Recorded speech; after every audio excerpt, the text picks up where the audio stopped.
जय श्री कृष्णा। मैं अंशु शर्मा दिशा चैनल से आप सबका स्वागत करती हूँ। एक सवाल अक्सर हम सबके पास आता है। हम लोगों से जब भी कोई अपनी कुंडली दिखवाने के लिए आता है तो ये बात ज़रूर पूछते हैं कि आखिर हमारा जन्म किस लिए हुआ है।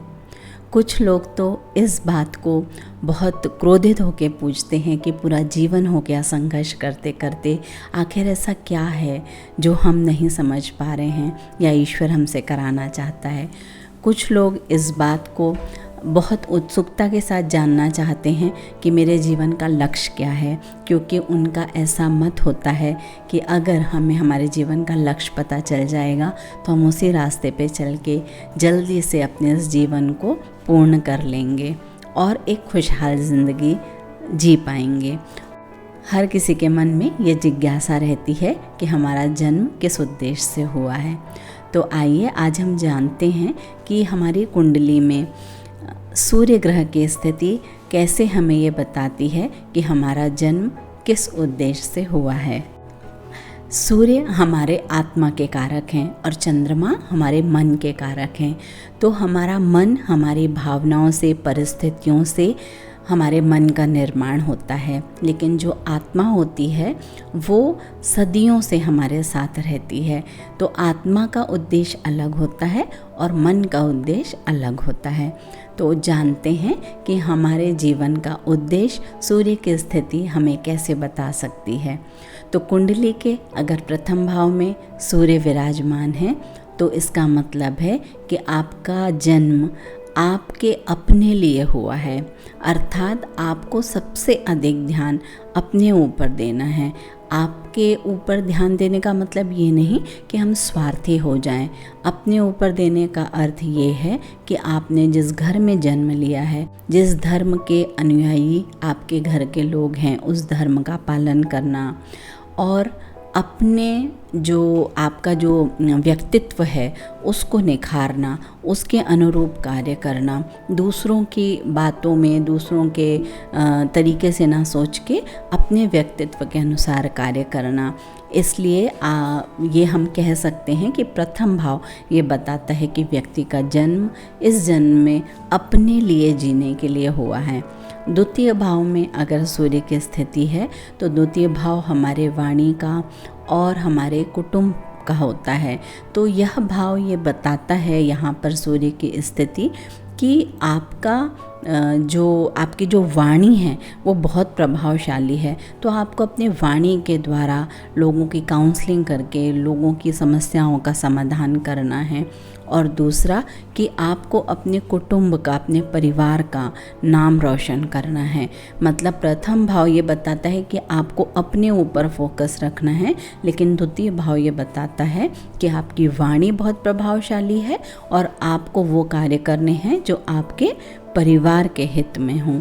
अगर तृतीय भाव में सूर्य की स्थिति है तो वो ये बताती है कि आपके जो संबंध हैं वो आपके लिए बहुत महत्वपूर्ण हैं। संबंध मतलब जो भी आपके परिचित के लोग हैं, आपके भाई बहन हैं, आपसे मिलने जुलने वाले लोग हैं, ऐसे लोगों के इर्द गिर्द ही आपकी आत्मा और आपका मन हमेशा लगा रहेगा।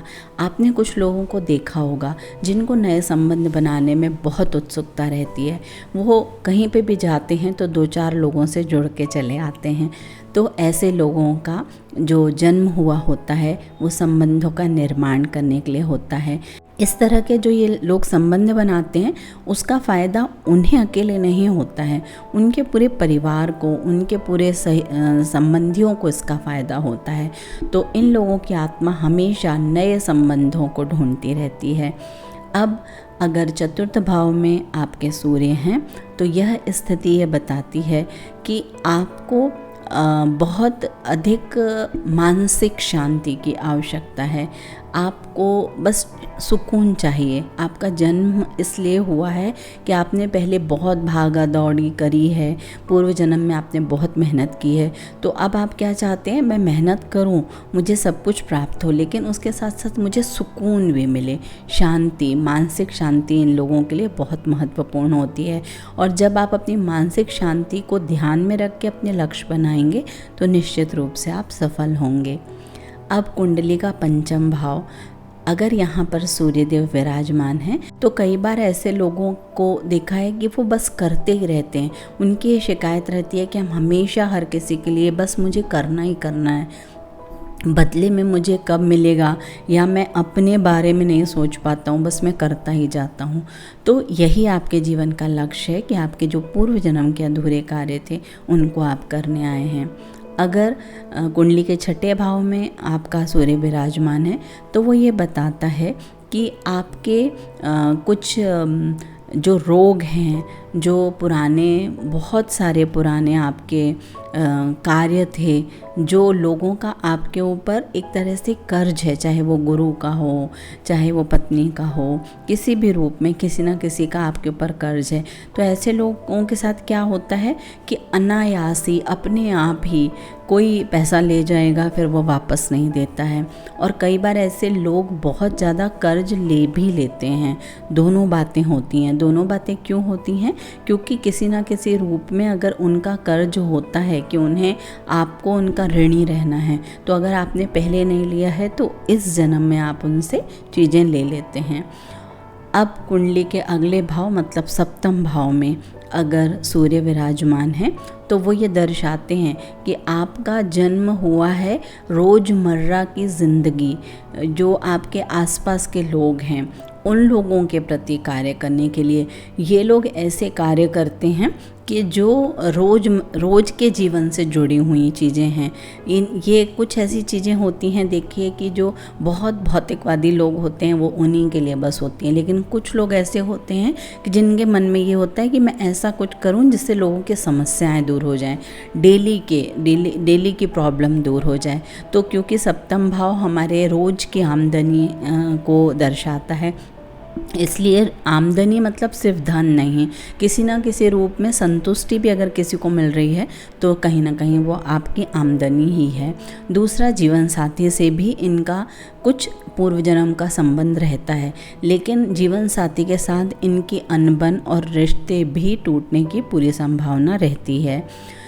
अब अगर कुंडली के अष्टम भाव में सूर्य है तो वो ये दर्शाता है कि आप का जो जीवन है अलग अलग तरीके से परिवर्तित हो सकता है। अलग तरीके से मतलब आपने अपना जीवन की शुरुआत कहीं से की और आप पहुंच कहीं सकते हैं।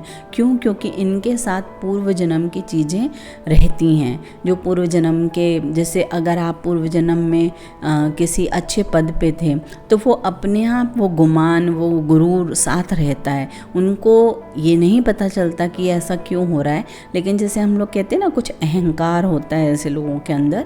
तो एक होता है अहंकार जो कि बिना बात के, मतलब उनको हर बात पे अपने आप को प्रूफ करना है कि मैं बेस्ट हूँ। लेकिन ऐसे लोग वाकई में रहते हैं, इनके पास वो क्षमता रहती है कि ये बहुत बड़े समूह का प्रतिनिधित्व कर सकते हैं। और क्योंकि इन्होंने किया होता है तो ये बार बार उन चीज़ों को याद करते हैं और उन चीज़ों को अपने जीवन में महसूस करते हैं। इसलिए कई बार ये बड़े रौब से कुछ बातें कहते हैं कि नहीं, मैं जो कह रहा हूँ वो ऐसा ही होगा ना। तो अपने ज्ञान के दम पे ये अहंकार में रहते हैं। किसी के नवम भाव में सूर्य विराजमान है तो नवम भाव हमारे धर्म का होता है, हमारे पूर्वजों का होता है। तो ऐसे लोगों की आत्मा कहाँ लगी रहेगी? अपने पूर्वजों में, अपने घर की रीति रिवाज परंपराओं को निभाने में।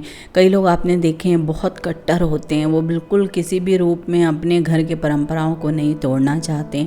तो नवम भाव में सूर्य होता है तो इनकी आत्मा पूर्वजों से हमेशा कनेक्टेड रहती है। ये फील करते हैं कि अगर मैंने कुछ गलत किया तो मेरे पूर्वज नाराज़ हो जाएंगे, और बहुत अच्छे से अपने घर की परंपराओं को, रीति रिवाजों को लेके चलते हैं।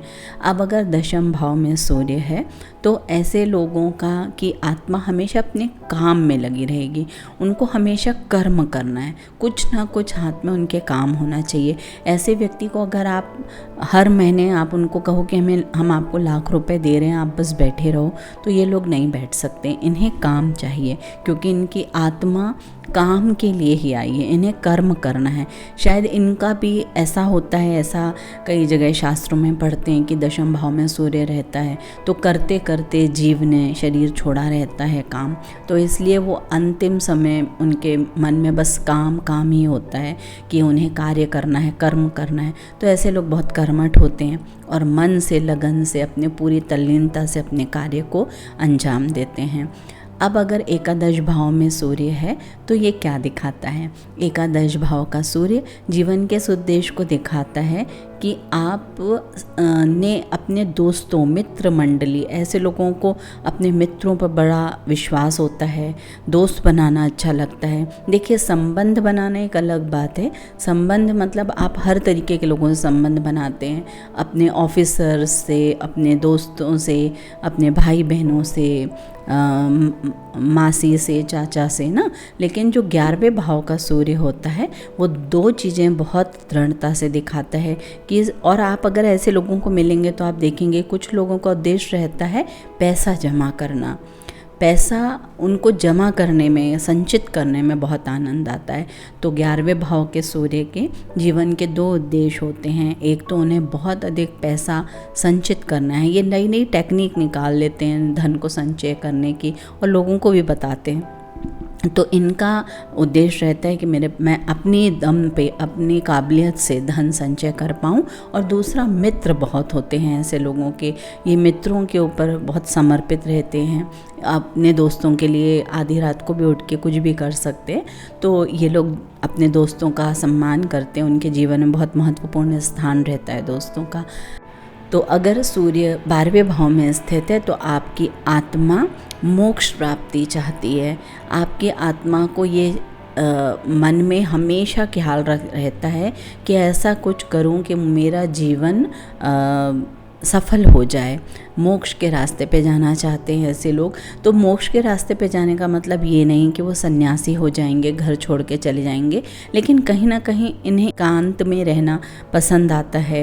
ये जीवन की सच्चाई को समझते हैं कि हम एक दिन यहाँ से जाना है, हमें तो हमें अपने पीछे कुछ छोड़ के जाना है। तो ऐसे लोग ऐसा काम करना चाहते हैं कि उनके जाने के बाद भी उनके कार्य जीवित रहें, दुनिया के काम आए। और ऐसे लोगों को धर्म स्थान में भी बहुत रुचि होती है। तो 12वें भाव का जो सूर्य है वो आपको अच्छे काम करने के लिए प्रेरित करता है।